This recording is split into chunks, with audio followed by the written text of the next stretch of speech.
اعوذ باللہ من الشیطان الرجیم، بسم اللہ الرحمن الرحیم۔ السلام علیکم ورحمۃ اللہ وبرکاتہ۔ رب اشرح لی صدری ویسر لی امری واحلل عقدۃ من لسانی یفقہوا قولی۔ اللہم صلی علی محمد وعلی آل محمد کما صلیت علی ابراہیم وعلی آل ابراہیم انک حمید مجید۔ اللہم بارک علی محمد وعلی آل محمد کما بارکت علی ابراہیم وعلی آل ابراہیم انک حمید مجید۔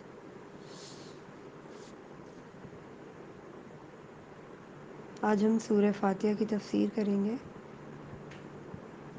By Abu ul-Alam Maududi from تفہیم القرآن۔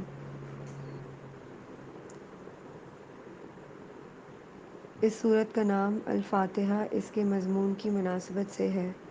فاتحہ اس چیز کو کہتے ہیں جس سے کسی مضمون یا کتاب یا کسی شے کا افتتاح ہو۔ دوسرے الفاظ میں یوں سمجھیے کہ یہ نام دیباچہ اور آغاز کلام کے ہم معنی ہے۔ یہ نبوت محمدی صلی اللہ علیہ وآلہ وسلم کے بالکل ابتدائی زمانے کی صورت ہے، بلکہ معتبر روایات سے معلوم ہوتا ہے کہ سب سے پہلی مکمل صورت جو محمد صلی اللہ علیہ وآلہ وسلم پر نازل ہوئی وہ یہی ہے۔ اس سے پہلے صرف متفرق آیات نازل ہوئی تھیں جو سورہ علق، سورہ مزمل اور سورہ مدثر وغیرہ میں شامل ہیں۔ دراصل یہ سورہ ایک دعا ہے جو خدا نے ہر اس انسان کو سکھائی ہے جو اس کتاب کو پڑھنا شروع کر رہا ہے۔ کتاب کی ابتدا میں اس کو رکھنے کا مطلب یہ ہے کہ اگر تم واقعی اس کتاب سے فائدہ اٹھانا چاہتے ہو تو پہلے خداوند عالم سے یہ دعا کرو۔ انسان فطرتاً دعا اسی چیز کی کیا کرتا ہے جس کی طلب اور خواہش اس کے دل میں ہوتی ہے، اور اسی صورت میں کرتا ہے جبکہ اسے یہ احساس ہو کہ اس کی مطلوب چیز اس ہستی کے اختیار میں ہے جس سے وہ دعا کر رہا ہے۔ بس قرآن کی ابتدا میں اس دعا کی تعلیم دے کر گویا انسان کو یہ تلقین کی گئی ہے کہ وہ اس کتاب کو راہ راست کی جستجو کے لیے پڑھے، طالب حق کی سی ذہنیت لے کر پڑھے اور یہ جان لے کہ علم کا سرچشمہ خداوند عالم ہے، اس لیے اسی سے رہنمائی کی درخواست کر کے پڑھنے کا آغاز کرے۔ اس مضمون کو سمجھ لینے کے بعد یہ بات واضح ہو جاتی ہے کہ قرآن اور سورہ فاتحہ کے درمیان حقیقی تعلق کتاب اور اس کے مقدمے کا سا نہیں بلکہ دعا اور جواب دعا کا سا ہے۔ سورہ فاتحہ ایک دعا ہے بندے کی جانب سے اور قرآن اس کا جواب ہے۔ خدا کی جانب سے بندہ دعا کرتا ہے کہ اے پروردگار میری رہنمائی کر۔ جواب میں پروردگار پورا قرآن اس کے سامنے رکھ دیتا ہے کہ یہ ہے وہ ہدایت و رہنمائی جس کی درخواست تو نے مجھ سے کی ہے۔ بسم اللہ الرحمن الرحیم۔ الحمد للہ رب العالمین الرحمن الرحیم مالک یوم الدین، ایاک نعبد و ایاک نستعین، اہدنا الصراط المستقیم صراط الذین انعمت علیہم غیر المغضوب علیہم ولا الضالین۔ اللہ کے نام سے جو رحمان و رحیم ہے۔ تعریف اللہ ہی کے لیے ہے جو تمام کائنات کا رب ہے، رحمان اور رحیم ہے، روز جزا کا مالک ہے۔ ہم تیری ہی عبادت کرتے ہیں اور تجھ ہی سے مدد مانگتے ہیں۔ ہمیں سیدھا راستہ دکھا، ان لوگوں کا راستہ جن پر تو نے انعام فرمایا، جو ماتوب نہیں ہوئے، جو بھٹکے ہوئے نہیں ہیں۔ سورہ فاتحہ کی پہلی جو آیت ہے تعریف اللہ ہی کے لیے ہے، اس کے اندر انہوں نے بیان فرمایا ہے تفسیر میں، اسلام جو تہذیب انسان کو سکھاتا ہے، اس کے قواعد میں سے ایک قاعدہ یہ بھی ہے کہ وہ اپنے ہر کام کی ابتدا خدا کے نام سے کرے۔ اس قاعدے کی پابندی اگر شعور کے ساتھ کی جائے تو اس سے لازماً 3 فائدے حاصل ہوں گے۔ ایک یہ کہ آدمی بہت سے برے کاموں سے بچ جائے گا، کیونکہ خدا کا نام لینے کی عادت اسے ہر کام شروع کرتے وقت یہ سوچنے پر مجبور کر دے گی کہ کیا واقعی میں اس کام پر خدا کا نام لینے میں حق بجانب ہوں۔ دوسرے یہ کہ جائز اور صحیح اور نیک کاموں کی ابتدا کرتے ہوئے خدا کا نام لینے سے آدمی کی ذہنیت بالکل ٹھیک سمت اختیار کر لے گی اور وہ ہمیشہ صحیح ترین نقطے سے اپنی حرکت کا آغاز کرے گا۔ تیسرا اور سب سے بڑا فائدہ یہ ہے کہ جب وہ خدا کے نام سے اپنا کام شروع کرے گا تو خدا کی تائید اور توفیق اس کے شامل حال ہوگی۔ اس کی صحیح میں برکت ڈالی جائے گی اور شیطان کی فساد انگیزیوں سے اس کو بچایا جائے گا۔ خدا کا طریقہ یہ ہے کہ جب بندہ اس کی طرف توجہ کرتا ہے تو وہ بھی بندے کی طرف توجہ فرماتا ہے۔ دوسری آیت کا مطلب یہ ہے جو تمام کائنات کا رب ہے۔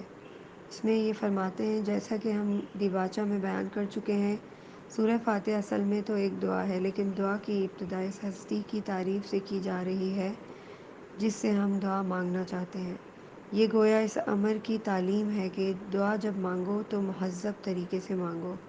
یہ کوئی تہذیب نہیں ہے کہ منہ کھولتے ہی جھٹ اپنا مطلب پیش کر دیا۔ تہذیب کا تقاضا یہ ہے کہ جس سے دعا کر رہے ہو پہلے اس کی خوبی کا، اس کے احسانات اور اس کے مرتبے کا اعتراف کرو۔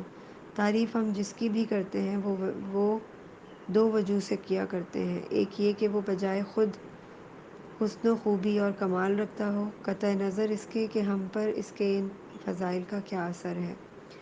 دوسرے یہ کہ وہ ہمارا محسن ہو اور ہم اعتراف نعمت کے جذبے سے سرشار ہو کر اس کی خوبیاں بیان کریں۔ اللہ تعالیٰ کی تعریف ان دونوں حیثیتوں سے ہے۔ یہ ہماری قدر شناسی کا تقاضا بھی ہے اور احساس شناسی کا بھی کہ ہم اس کی تعریف میں رطب اللسان ہوں۔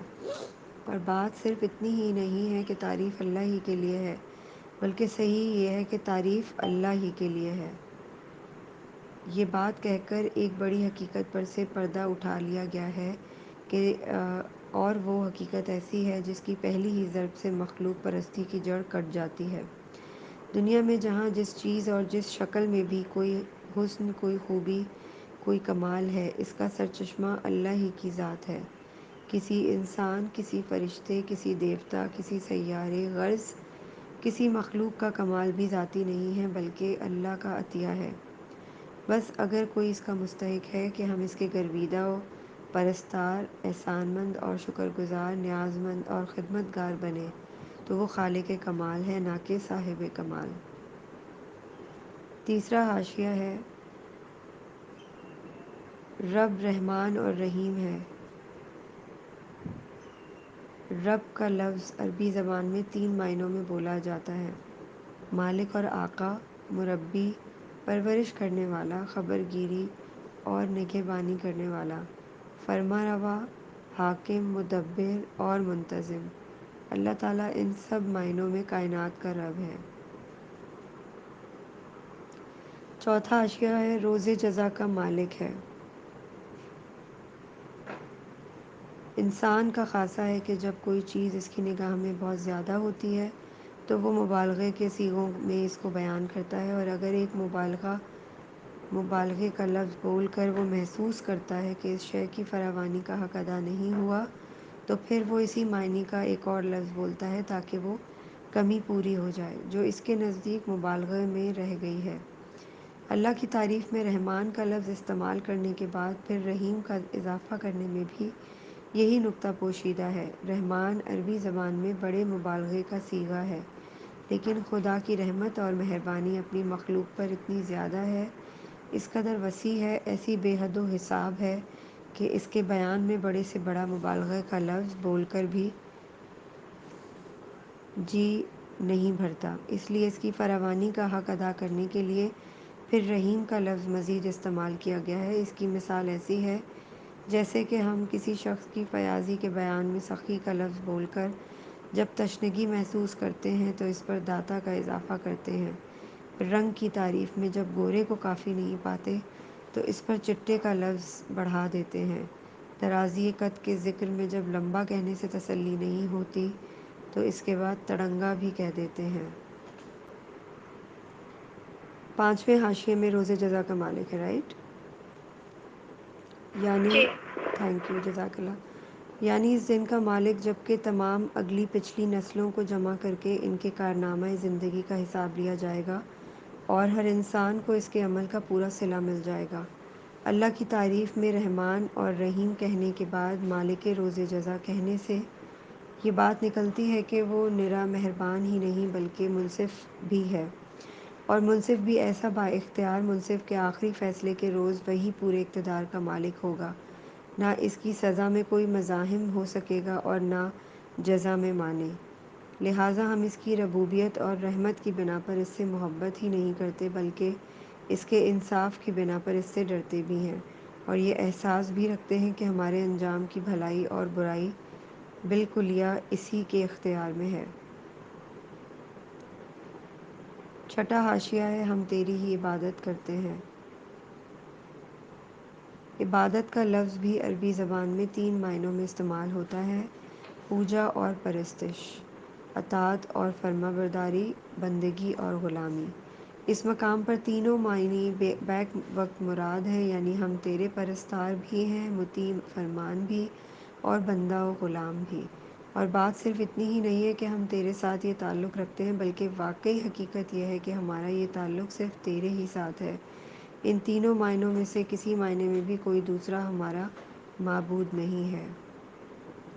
ساتواں حاشیہ ہے: تجھ ہی سے مدد مانگتے ہیں۔ یعنی تیرے ساتھ ہمارا تعلق محض عبادت ہی کا نہیں ہے، بلکہ استعانت کا تعلق بھی ہم تیرے ہی ساتھ رکھتے ہیں۔ ہمیں معلوم ہے کہ ساری کائنات کا رب تو ہی ہے، اور ساری طاقتیں تیرے ہی ہاتھ میں ہیں، اور ساری نعمتوں کا تو ہی اکیلا مالک ہے۔ اس لیے ہم اپنی حاجتوں کی طلب میں تیری طرف ہی رجوع کرتے ہیں، تیرے ہی آگے ہمارا ہاتھ پھیلتا ہے، اور تیری مدد پر ہمارا اعتماد ہے۔ اسی بنا پر ہم اپنی درخواست لے کر تیری خدمت میں حاضر ہو رہے ہیں۔ اس کے بعد ہم آٹھواں حاشیہ پڑھتے ہیں: ہمیں سیدھا راستہ دکھا۔ یعنی زندگی کے ہر شعبے میں خیال اور عمل اور برتاؤ کا وہ طریقہ ہمیں بتا جو بالکل صحیح ہو، جس میں غلط بینی اور غلط کاری اور بد انجامی کا خطرہ نہ ہو، جس پر چل کر ہم سچی فلاح و سعادت حاصل کر سکیں۔ یہ ہے وہ درخواست جو قرآن شروع کرتے ہوئے بندہ اپنے خدا کے حضور پیش کرتا ہے۔ اس کی گزارش یہ ہے کہ آپ ہماری رہنمائی فرمائیں اور ہمیں بتائیں کہ قیاسی فلسفوں کی اس بھول بھلیاں میں حقیقت نفس الامری کیا ہے۔ اخلاق کے ان مختلف نظریات میں صحیح نظام اخلاق کون سا ہے؟ زندگی کی ان بے شمار پگڈنڈیوں کے درمیان فکر و عمل کی سیدھی اور صاف شاہراہ کون سی ہے؟ حاشیہ نمبر 9 ہے: ان لوگوں کا راستہ جن پر تو نے انعام فرمایا۔ یہ اس سیدھے راستے کی تعریف ہے جس کا علم ہم اللہ تعالیٰ سے مانگ رہے ہیں، یعنی وہ راستہ جس پر ہمیشہ سے تیرے منظور نظر لوگ چلتے رہے ہیں، وہ بے خطا راستہ کے قدیم ترین زمانے سے آج تک جو شخص اور جو گروہ بھی اس پر چلا وہ تیرے انعامات کا مستحق ہوا اور تیری نعمتوں سے مالا مال ہو کر رہا۔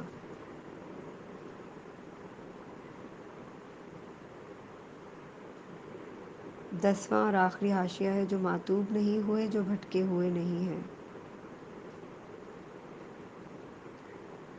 یعنی انعام پانے والوں سے ہماری مراد وہ لوگ نہیں ہیں جو بظاہر عارضی طور پر تیری دنیاوی نعمتوں سے سرفراز تو ہوتے ہیں، مگر دراصل وہ تیرے غضب کے مستحق ہوا کرتے ہیں اور اپنی سعادت کی راہ گم کیے ہوئے ہوتے ہیں۔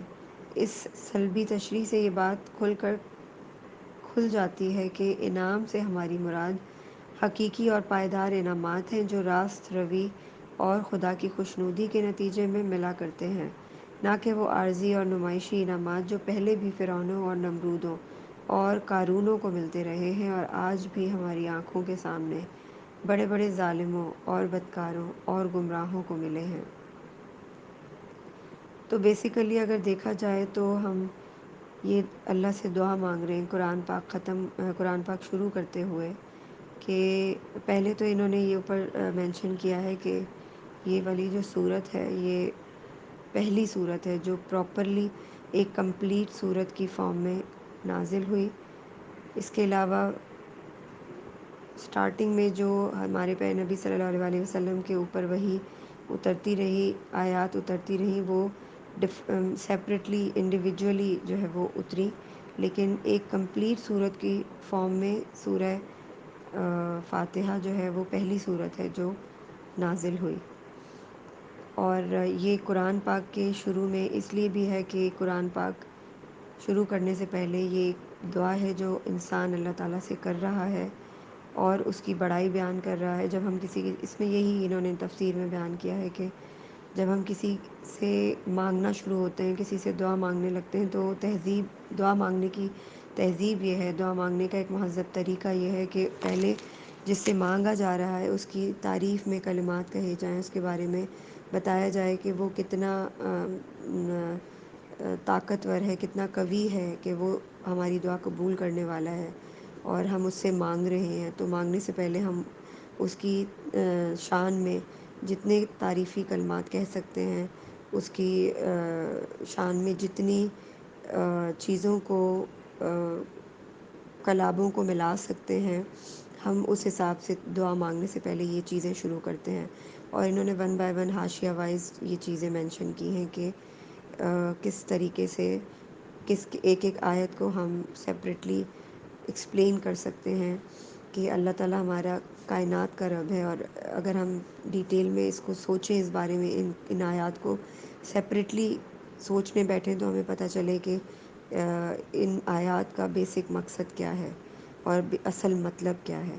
کہ اللہ تعالیٰ سے ہم انڈیویجولی ہر چیز کے بارے میں پہلے ہم اس کی دعا کر رہے ہیں، اس سے اس کی تعریف اور اس کی شان میں کلمات بیان کر رہے ہیں کہ سب تعریف اللہ تعالیٰ ہی کے لیے ہے، جو تمام کائنات کا رب ہے.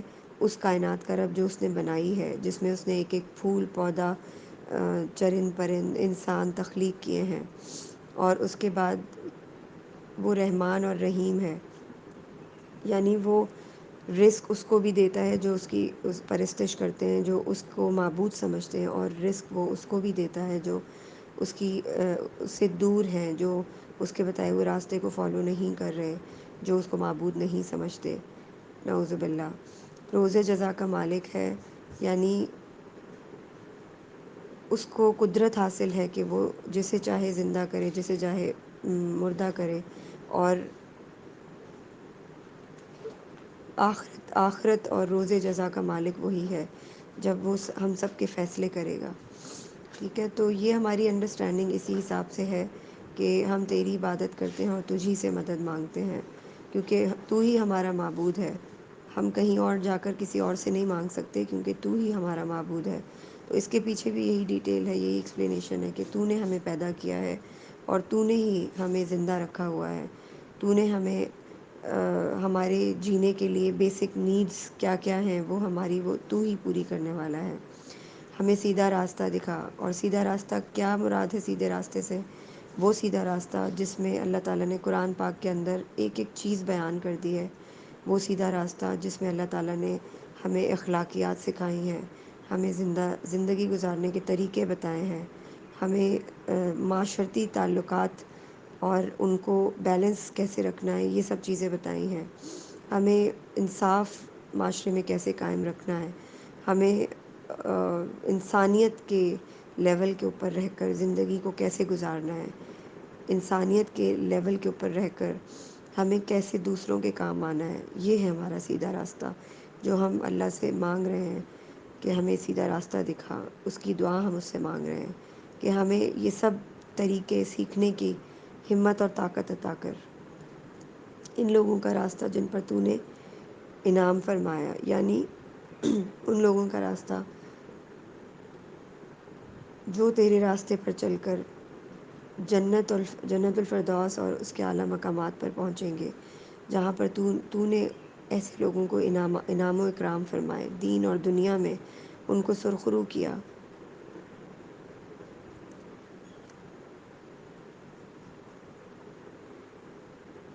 جو تیری ہی پرستش کرتے ہیں اور بھٹکے ہوئے نہیں ہیں. ٹھیک ہے، آئی ہوپ کہ میں اپنے اون ورڈز میں کچھ کوشش کی ہے میں نے ایکسپلین کرنے کی، جو میری انڈرسٹینڈنگ ہے.